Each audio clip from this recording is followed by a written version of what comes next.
Swami ji, liver में infection भी एक बड़ी वजह देखी जा रही है। बहुत सारे लोग इससे भी परेशान हैं। और ये किस तरह का इन्फेक्शन है कि 24 घंटे के अंदर लीवर डैमेज भी कर देता है। तो इस तरह की इमरजेंसी सिचुएशन ना बने, कैसे पहचाना जाए कि ये वाला जो इन्फेक्शन है बड़ा खतरनाक है, उससे बचा कैसे जाए? एक तो कपाल भाती ना ऐसे किया करे, पिंडली दबाते हुए। सुबह सुबह उठ अनार का ही नाश्ता करना। अब एक हरियाणा के आदमी को मैंने बोला, भाई सुबह सुबह अनार खा लियो, पपीता खा लियो, सेब खा लियो। तो एक अनार, एक पपीता, एक सेब, एक अमरूद तो रगड़ गया। बोल बाब नाश्ता क्या करना है बाबा? अरे मैंने कहा मेरे बाप इतना खा गया और क्या खाएगा। तो ये कुछ लोग जो है अनाड़ी पने में इतना खा लेते, मतलब उनको अनार, सेब, पपीता, अमरूद, ये साइड में छाछ का गिलास भी होगा। ये तो उनको मतलब कुछ लगता ही नहीं है। जब तक स्टार्टर है स्वामी जी। 5-7 रोटी नहीं रोट, जब तक पूरा पराठे 5-7 ना रगड़ दें तब तक उनको लगता ही नहीं कि कोई नाश्ता क्या है। तो थोड़ा सा खाओ। तो ये वायरस लोग जो एकदम से बढ़ करके मेरा भी यही हाल था, मैं क्या हंस रही हूँ, मुहाने तक पहुंचा। तो अब जो है, अब देखो ना, हम सुबह थोड़ा सा अनार खा लेते बस। लोग कहते बस बाबा जी इतना ही खाते हो। अरे तब भी तो कितने हृष्ट पुष्ट है।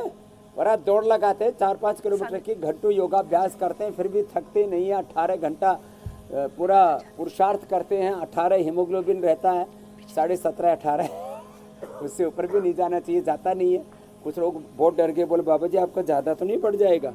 तो ये वायरस लोड को कंट्रोल करने के लिए जो हमने उपाय बताया अभी थोड़ी देर पहले, जीरा, धनिया, मेथी, सौंफ, अजवाइन का, फिर जिनको बहुत ज़्यादा एसिडिटी रहती है, जीरा, धनिया, सौंफ, मुलेठी और गुलाब फूल, और बेल, शीशम, पीपल और एलोवेरा, और ये वीटाग्रास या गेहूं के बजाय जौ का जवारा, ये पी लेना। वायरस लोड 1 सप्ताह में ही 1-1 करोड़ से एकदम शून्य पर आ जाता है, एकदम नेगेटिव मोड पर आ जाते हैं। ये हालात रहती है। तो कपाल भाती करते करते ये करें। चलिए, लीवर से जुड़े जो बताया था ना, ये छोटे छोटे उपाय उसमें बड़े सहयोग होते हैं। मिट्टी पट्टी करनी चाहिए। लीवर से जुड़े ज्यादातर सवालों के जवाब स्वामी जी आप दे ही चुके हैं, लेकिन कुछ इसके कॉम्प्लिकेशन पे भी जरा बात कर लेते हैं। लीवर जिनका खराब होता है उनकी स्किन से भी जुड़ी उनमें परेशानियां देखी जाती हैं। तो ये कैसा कनेक्शन है? लीवर में अगर दिक्कत है तो स्किन पे भी प्रॉब्लम हो सकती है, और इसका फिर समाधान क्या? सीधा कनेक्शन है, क्योंकि स्किन और किडनी का जब किडनी फंक्शन और लिवर फंक्शन जब गड़बड़ होते हैं तो स्किन पैथोजेंस भी होने लगते हैं। स्किन पर सोराइसिस, एक्जिमा, लिकोडर्मा भी आने लगता है। तो एक तरह से लीवर और पाचन तंत्र की गड़बड़ी और ओवर स्ट्रेस, इसी से ही स्किन प्रॉब्लम होती है। और पित्त भी इसमें एक बड़ा कारण होता है। तो खैर, पित्त के प्रशमन के लिए तो बहुत उपाय हमने बता दिए। और जब लीवर पाचन अच्छा हो जाएगा, कुछ लोग कहते हैं खून में गर्मी आ गई, तो उसके लिए भी खदीरा अरिष्ट, मामजिष्ट, अद्यारिष्ट या कायाकल्प का काढ़ा पिला देते हैं। ये कायाकल्प जो है बड़ा अच्छा होता है। इसका कायाकल्प और सर्वकल्प का दोनों का ही काढ़ा पिला देते हैं।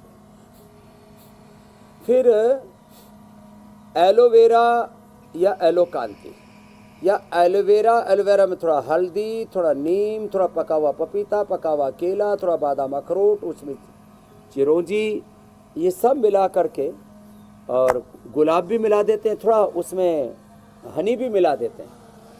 और एक हमने कांति लेप चेहरे से लेकर के पूरे शरीर में। तो ये छोटे छोटे उपाय है ना, इनको इग्नोर ना करें। किसी का बहुत पित्त बढ़ा हुआ है तो शीशम, पीपल, बेल, वीटाग्रास से हम साफ भी कराते हैं स्किन को। इससे ये सबसे बड़ा हीलिंग एजेंट है वीटाग्रास और एलोवेरा। इसकी ड्रेसिंग करवा देते हैं। तो वीटाग्रास, एलोवेरा, बेल, शीशम, पीपल, नीम, और फिर ये बालों में लगाते हैं ना मेहंदी, इनका पेस्ट बना करके स्किन के ऊपर लगा देते हैं। नहीं तो सबसे रेडीमेड अच्छा है एलोवेरा या एलोकांति, बेस्ट।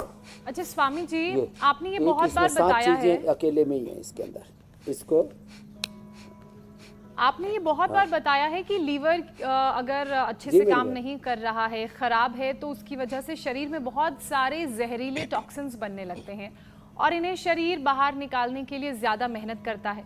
तो ऐसे में बॉडी डिटॉक्स करने के भी उपाय बता दीजिए ताकि खराब लीवर का असर हमारी किडनी और बाकी ऑर्गन्स की सेहत पर ना पड़े। हाँ, तो देखो, किडनी को डिटॉक्स करना है, लिवर को डिटॉक्स करने के तो सर्वकल्प कायाकल्प बता दिए। और किडनी को डिटॉक्स करने के लिए और पूरे शरीर के इन्फ्लेमेशन को घटाने के लिए सबसे अच्छा होता है, ये यहाँ भी काले काले निशान पड़ जाते हैं ना, इसलिए मैंने लगा दी। मैंने भी बहुत दंड लगाई ऐसे लगा कर के डिप्स, तो ये एकदम से ठीक कर देता है एलोकान।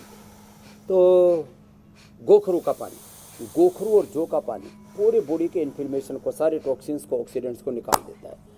सप्ताह में एक बार त्रिफला, सप्ताह में एक बार जो है ये गुलकंद, अथवा सप्ताह में एक बार भी गोधन अर्क ले लिया जाए, पूरी बॉडी को डिटॉक्स कर देता है। डिटॉक्स करने के लिए सप्ताह में एक बार कुंजर क्रिया, सप्ताह में एक बार जलनेति, सूत्रनेति, सप्ताह में एक बार भी नस्य करने, या सप्ताह में एक बार भी सर्वकल्प का, कायाकल्प का, और जिनको वात रोग है उनको पीड़ांतक, पीड़ा नील का, क्वाथ का, काढ़ा का, एनिमा, बस्सी ले लेनी चाहिए।